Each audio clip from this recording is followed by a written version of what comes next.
Imagine un instant que le ciel, ce vaste tableau de la création divine, semble plus sombre que jamais. Les nuages s'amoncellent, lourdes de silence, et la terre tremble sous tes pieds. Tu te demandes, est-ce un avertissement? Est-ce la colère d'Allah qui se manifeste? Allah, dans sa miséricorde infinie, envoie des signes à ceux qu'il aime, des rappels puissants pour qu'ils reviennent à lui. Mais parfois, ces signes sont lourds de sens, comme une alarme dans le cœur du croyant. Et nous ne leur avons envoyé aucun signe qui ne soit plus grand que celui qui l'a précédé. Et nous les avons saisis par le châtiment afin qu'ils reviennent. Sourate Az-Zukhruf 43-48. Peux-tu ressentir dans ton cœur ce moment où Allah, dans sa sagesse et sa justice, t'appelle avec force? Est-ce que tu entends ce rappel ou est-ce que tu t'éloignes encore? Dans l'infinité de sa justice et de sa sagesse, Allah ne manifeste jamais sa colère sans raison. Chaque signe, chaque épreuve, chaque bouleversement qui traverse nos vies, ou le monde entier, porte en lui une leçon cachée. Ceux qui réfléchissent et méditent peuvent percevoir ces signes comme des rappels puissants, non comme des malédictions, mais comme des appels à revenir vers leur Seigneur. Allah dit dans le Coran, « Et quand ils oublièrent ce qui leur avait été rappelé, nous leur ouvrîmes les portes de toutes choses. Puis, lorsqu'ils se réjouirent de ce qu'ils avaient reçu, nous les saisîmes soudainement, et les voilà désespérés. » Sourate Al-An'am 6:44. Qu'est-ce qu'un signe de la colère divine? La colère divine n'est pas comparable à celle des hommes. Allah est Al-Halim, le très doux, et Ar-Rahman, le tout miséricordieux. Et même lorsque sa colère se manifeste, elle reste enveloppée de justice et de sagesse. Pourtant, elle se manifeste souvent lorsque les limites sont dépassées, lorsque l'humanité persiste dans la désobéissance, lorsque l'injustice devient insoutenable, et que les cœurs refusent de répondre au rappel d'Allah. Les signes de sa colère peuvent apparaître de manière individuelle ou collective. Voici quelques exemples. Les catastrophes naturelles. Lorsque des tempêtes dévastatrices, des séismes ou des inondations frappent des régions entières, elles peuvent être perçues comme des rappels pour l'humanité. Allah rappelle dans le Coran comment les peuples de Had et de Thamoud ont été détruits à cause de leur arrogance et de leur rejet de ses messagers. Ces catastrophes nous obligent à contempler notre propre fragilité et notre dépendance envers le Créateur. Les épreuves personnelles, perte de richesse, maladie, relations brisées. Ces moments, bien que douloureux, sont souvent des tests pour évaluer la patience, la foi et la sincérité du croyant. Les injustices sociales, l'oppression, la corruption généralisée et la tyrannie dans le monde ne sont pas ignorées par Allah. Elles peuvent être un signe que l'humanité s'est éloignée de sa guidance. Imagine un homme pieux, honnête dans ses affaires et sincère dans sa foi. Pourtant, un jour, il voit son commerce s'effondrer, ses champs se dessécher et ses proches s'éloigner de lui. Tout ce qu'il considérait comme des bénédictions semble lui être retiré, un à un. Le désespoir envahit son cœur, et il se demande ce qu'il a pu faire pour mériter une telle épreuve. Un soir, sous un ciel étoilé, il se dirige vers la mosquée, vidé de ses forces, mais déterminé à trouver des réponses. Là, il tombe en prosternation et pleure devant son Seigneur. Il récite « 10. Ô mes serviteurs, qui avez commis des excès à votre propre détriment, ne désespérez pas de la miséricorde d'Allah, car Allah pardonne tous les péchés. Oui, c'est lui le pardonneur le très miséricordieux. Surat Az-Zumar 39, 3. C'est à ce moment précis qu'il comprend. Ces épreuves n'étaient pas une punition, mais un rappel. Il avait placé son attachement sur les biens de ce monde plutôt que sur Allah. À travers cette prise de conscience, il retrouve une paix intérieure qu'il n'avait jamais connue auparavant. Ses prières deviennent plus sincères, son cœur plus humble et sa foi plus solide. Peu à peu, sa situation matérielle s'améliore. Mais cette fois, il sait que la véritable richesse réside dans la proximité avec son Seigneur. Ce récit nous montre que les épreuves, bien qu'apparaissant parfois comme des manifestations de la colère divine, sont aussi des opportunités uniques de croissance spirituelle. Allah dit dans le Coran: « Nous vous éprouverons certainement par un peu de peur, de faim, de diminution de biens, de personnes et de fruits, et annonce la bonne nouvelle aux endurants, qui disent, quand un malheur les atteint, certes, nous sommes à Allah, et c'est à lui que nous retournerons. » Surat Al-Baqarah 2, 155-156. Les épreuves ne sont pas des punitions gratuites. Elles sont des tests, des moyens de purification et de rappel. Elles nous poussent à réévaluer nos priorités, à reconnaître notre dépendance envers Allah et à nous détacher des illusions de ce monde. Que fais-tu face à l'épreuve? Quand les épreuves frappent ta vie, comment réagis-tu? Les vois-tu comme une simple punition ou comme une opportunité de revenir à Allah? As-tu déjà pris un moment pour te demander ce qu'il essaie de t'enseigner à travers ces épreuves? Peut-être que ces moments difficiles sont la manière dont Allah te purifie et te prépare pour une plus grande bénédiction. Peut-être qu'ils sont une invitation directe à te rapprocher de lui. Laisse cette question résonner dans ton cœur. Et si chaque épreuve n'était pas une fin, mais un nouveau commencement? Dans sa grandeur infinie, Allah nous rappelle constamment que sa miséricorde est illimitée, surpassant sa colère. Même lorsque nous percevons les signes de sa colère à travers des épreuves ou des bouleversements, ces manifestations ne sont pas des fins en soi. Ce sont des appels silencieux, des invitations divines à revenir à lui. La repentance n'est pas une simple obligation religieuse, c'est un acte d'amour, de vulnérabilité et de reconnexion profonde avec notre Créateur. Allah dit dans le Coran 10.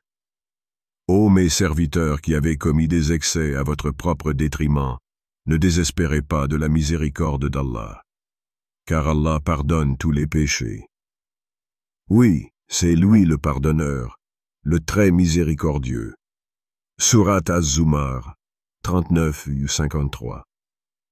Ces paroles divines résonnent comme un baume pour les cœurs troublés. Peu importe la gravité de nos fautes ou la distance que nous avons mise entre nous et Allah, il nous appelle toujours à revenir. Sa porte reste ouverte tant que nous respirons, tant que nos cœurs battent encore. La repentance, ou tauba, est bien plus qu'un simple regret. Elle est une transformation, une renaissance spirituelle. Elle exige de nous un retour sincère vers Allah, un abandon de nos péchés et une ferme intention de ne plus y revenir. La tauba est un acte qui libère l'âme, efface les erreurs du passé et illumine l'avenir d'une lumière divine. Imagine ce moment où une personne, brisée par le poids de ses péchés, se tourne vers Allah dans un silence chargé de larmes. Ces larmes ne sont pas de simples gouttes d'eau, ce sont les témoins d'un cœur en éveil, cherchant désespérément la miséricorde et l'amour du Tout-Puissant. Allah nous rappelle dans un autre verset, « Allah aime ceux qui se repentent et ceux qui se purifient. » Surat Al-Baqarah 2:222. Le repentir n'est pas un acte de faiblesse. Il est la preuve de la force d'un cœur conscient de son besoin de guidance. Allah ne cherche pas à nous condamner, mais à nous guider vers la lumière. Chaque fois que nous revenons à lui, Il nous accueille avec une miséricorde infinie, comme un parent aimant qui pardonne les erreurs de son enfant. Dans les récits de nos prédécesseurs, il existe une histoire puissante qui illustre la beauté de la repentance. Fudayl ibn Iyad, connu autrefois comme un voleur notoire, vivait une vie marquée par la transgression et l'arrogance. Sa réputation le précédait, et son cœur semblait imperméable à la peur ou au remords. Une nuit, alors qu'il escaladait un mur pour commettre un vol, il entendit soudain une voix récitant ces mots divins. N'est-il pas temps pour ceux qui ont cru que leur cœur s'humilie à l'évocation d'Allah et devant ce qui est descendu de la vérité? Sourate Al-Hadid, 57-16. Ces paroles frappèrent son cœur comme une tempête. Il resta figé, le souffle coupé, submergé par une peur douce mais puissante. Cette peur n'était pas celle d'un châtiment immédiat, mais celle d'un cœur qui se réveillait enfin à la réalité de sa condition. Fudayl descendit du mur, tomba à genoux et pleura amèrement. Ce moment marqua un tournant dans sa vie. Il abandonna ses mauvaises actions, chercha le pardon d'Allah et consacra le reste de sa vie à la dévotion et à l'enseignement. Ce voleur devint un savant respecté, dont les paroles continuent d'inspirer les générations. Cette transformation nous rappelle que personne n'est au-delà de la miséricorde d'Allah. Peu importe la noirceur de nos péchés, une seule étincelle de sincérité peut allumer la lumière de la guidance dans nos cœurs. La beauté de la repentance réside dans son accessibilité. Allah ne nous impose pas de conditions impossibles. Tant que l'âme n'a pas atteint la gorge au moment de la mort, ou que le soleil ne s'est pas levé de l'ouest, la porte de la Tauba reste grande ouverte. Cependant, combien d'entre nous reportent cet acte essentiel? Combien se disent « Je me repentirai demain » ou plus tard, quand je serai prêt? Le temps ne nous appartient pas, et chaque instant qui passe est une opportunité qui ne reviendra peut-être jamais. Prenons un moment pour fermer les yeux et réfléchir. Quels sont les péchés qui alourdissent nos cœurs? Quelles actions pouvons-nous abandonner aujourd'hui pour plaire à Allah? Et si c'était notre dernière chance de demander pardon? Allah nous dit dans le Coran, « Et repentez-vous tous devant Allah, ô croyants, afin que vous récoltiez le succès. » Sourate An-Nur, 24-31. Le succès véritable ne réside pas dans les biens matériels ou la renommée, mais dans l'approbation de notre Créateur. La repentance est le chemin vers ce succès. Elle est la clé qui ouvre les portes de la tranquillité de l'âme et de la proximité avec Allah. As-tu déjà ressenti cette peur douce mais puissante qui te pousse à changer ta vie pour plaire à Allah? Si oui, qu'as-tu fait à ce moment-là?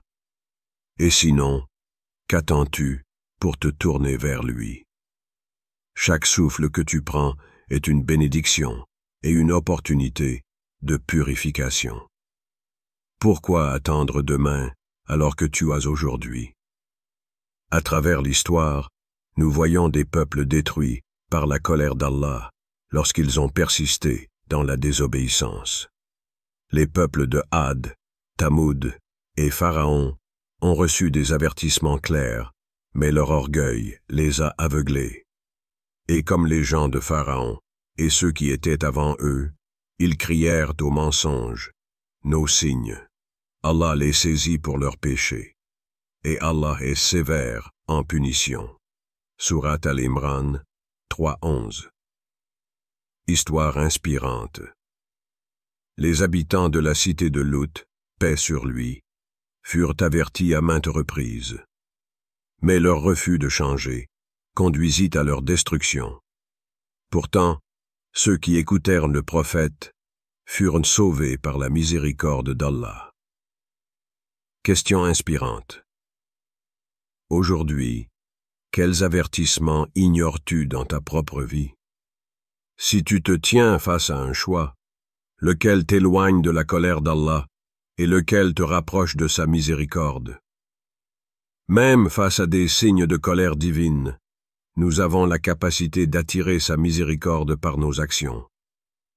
Allah aime ceux qui se repentent, ceux qui donnent en secret, ceux qui établissent la prière, et ceux qui agissent avec justice. Et implorez le pardon de votre Seigneur, et repentez-vous à lui. Mon Seigneur est en vérité très miséricordieux et tout amour. Surat Hud 11:40. Un homme pauvre, qui n'avait presque rien, donna le seul morceau de pain qu'il possédait à un orphelin affamé. Cette action simple mais sincère changea toute sa destinée, et il devint un exemple de générosité dans sa communauté. Aujourd'hui, quelle petite action peux-tu accomplir pour apaiser ton cœur et attirer la satisfaction d'Allah? Est-ce une prière sincère, une aumône ou une simple demande de pardon? Frères et sœurs, les signes d'Allah ne sont pas là pour nous briser, mais pour nous réveiller. Ils nous rappellent que ce monde est éphémère et que nous devons nous préparer pour l'éternité. Le prophète Mohammed, paix et bénédiction soient sur lui, a dit « Le plus intelligent d'entre vous est celui qui se rappelle souvent de la mort et se prépare pour elle. » Alors, aujourd'hui, pose-toi cette question. Suis-je prêt à rencontrer mon Seigneur? Sinon, qu'est-ce qui m'en empêche? Qu'Allah nous guide tous vers son chemin droit et qu'il éloigne sa colère de nos vies. Amen.